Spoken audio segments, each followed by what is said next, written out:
കഴിഞ്ഞ ദിവസം family health സെന്ററിലെ ഡോക്ടർ പഞ്ചായത്ത് ഓഫീസിൽ വന്നിരുന്നു.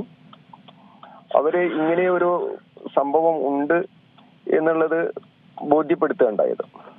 അതായത് ഈ കുട്ടിയുടെ അമ്മയുടെ വീട് ഓമശ്ശേരി പഞ്ചായത്തിലെ കൊളത്തക്കര എന്ന് പറയുന്ന സ്ഥലത്താണ്. അച്ഛന്റെ വീട് അമ്പലക്കണ്ടി എന്ന് പറയുന്ന സ്ഥലത്തുമാണ്. ഈ കുട്ടിക്ക് 3.5 മാസേ പ്രായമായിട്ടുള്ളൂ. കുട്ടി അമ്മയുടെ വീട്ടിൽ നിന്നും അച്ഛന്റെ വീട്ടിലേക്ക് പോയ അന്നാണ് ഈ പ്രയാസങ്ങൾ ഉള്ളതായി മനസ്സിലാക്കിയിട്ടുള്ളത്. അപ്പോ അറിഞ്ഞ ഉടൻ തന്നെ വളരെ പെട്ടെന്ന് തന്നെ കുട്ടിയെ മെഡിക്കൽ കോളേജിലെത്തി. അവിടെ തീവ്ര പരിചരണ വിഭാഗത്തിലാണ് ഇപ്പോ കുട്ടി ഉള്ളത്. അതിനുശേഷം പിന്നെ ഈ കിണറൊക്കെ ശുദ്ധീകരിക്കുകയും വേണ്ട കാര്യങ്ങളൊക്കെ ചെയ്യുകയൊക്കെ ചെയ്തിട്ടുണ്ട്. ശുദ്ധീകരിച്ചതിന് ശേഷം രണ്ടാമതും വെള്ളം പരിശോധിക്കാൻ വേണ്ടി ഫാമിലി ഹെൽത്ത് സെന്ററിൽ നിന്ന് അവര് വേണ്ട കാര്യങ്ങളൊക്കെ ചെയ്യുന്നുണ്ട്. വളരെ ജാഗ്രതയോട് കൂടിയിട്ടാണ് മുന്നോട്ട് പോകുന്നത്.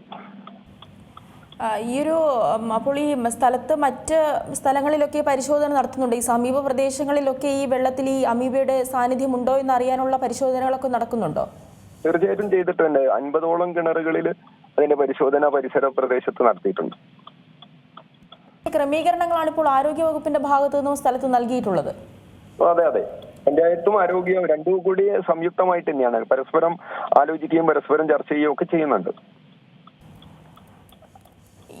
ഈ കുഞ്ഞിന്റെ ഒരു ആരോഗ്യസ്ഥിതി സംബന്ധിച്ചുള്ള വിവരങ്ങൾ താങ്കൾക്ക് ലഭ്യമായിട്ടുണ്ടോ? അതുകൊണ്ട് പൂർണ്ണമായിട്ട് പറയാൻ സാധിച്ചിട്ടില്ല. തീവ്ര പരിചരണ വിഭാഗത്തിലാണ് കുട്ടി ഉള്ളത്. ഈ കുട്ടിയുടെ ആരോഗ്യനില സംബന്ധിച്ചപ്പോൾ ഒരു വ്യക്തത വന്നിട്ടില്ല എന്നാണ് മനസ്സിലാക്കുന്നത്. ഈ വീട്ടിലുള്ള മറ്റാർക്കെങ്കിലും വ്യക്തമായിട്ട് പറയാൻ എനിക്ക് സാധിക്കില്ല. ഈ കുടുംബത്തിലുള്ള മറ്റുള്ളവരുടെ പരിശോധനയൊക്കെ നടത്തിയിട്ടുണ്ടോ? മറ്റാർക്കെങ്കിലും ഈ രോഗലക്ഷണങ്ങൾ? എല്ലാവരെയും പരിശോധിച്ചിട്ടുണ്ട്. അവർക്കൊന്നും പോസിറ്റീവ് ആയിട്ടില്ല.